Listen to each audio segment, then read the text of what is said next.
Well, good morning. Here it is. It's Wednesday.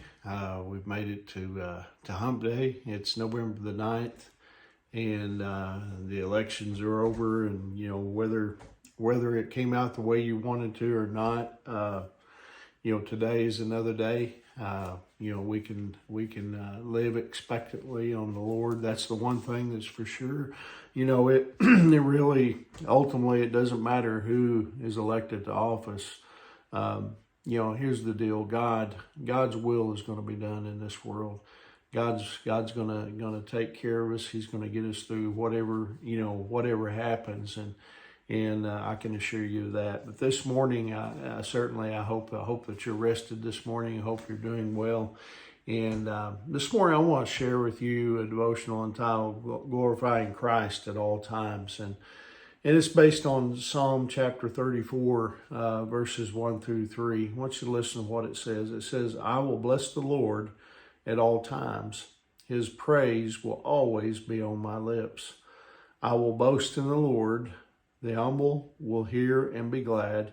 Proclaim the Lord's greatness with me. Let us exalt his name together." This psalm, that I've just read out of, Psalm 34, it calls us to, continually exalt and to, magnify the Lord, regardless of the situation we find ourselves in.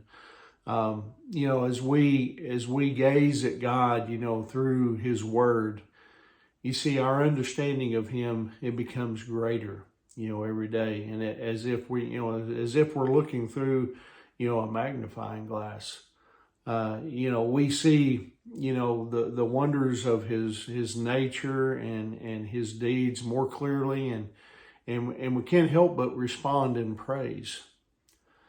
To grasp this concept of magnifying the Lord, I want you to consider how Paul responded to being imprisoned in Rome.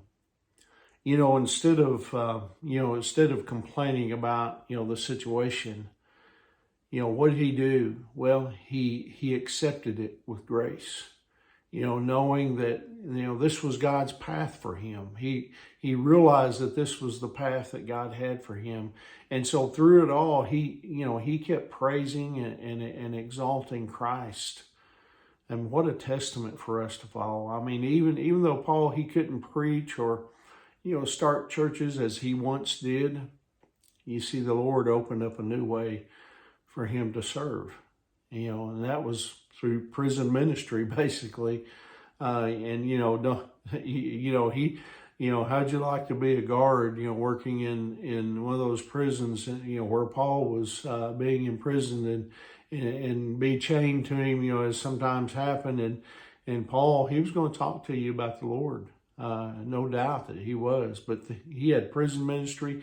And then on the other hand, a written correspondence that, he wrote all those letters that eventually ended up in the New Testament. I mean, what a great, ministry he had even in prison. I mean, whatever is happening in your life, whether it be good or bad, long term or short, you have the opportunity to magnify the Lord, through whatever's going on.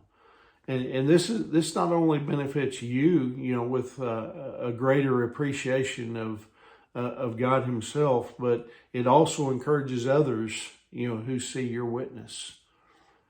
When a believer passes through, trials peacefully and praises the Lord, even unbelievers will take notice. And that's what it's all about. When we're living our Christian life, when we're, living out the life that God has put us on, and he if we glorify him in everything that happens and everything that is going on in our lives, that's going to speak to somebody.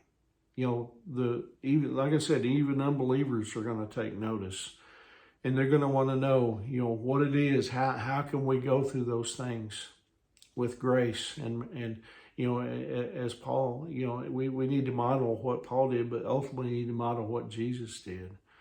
He went to the cross for us. He went to people that the Pharisees, would never go to. And so I pray that we would glorify Christ, at all times, whether it's good or bad, whether it's short term or long, as I said, and that we would be the people that God wants us to be. But anyway, hope you have a wonderful day.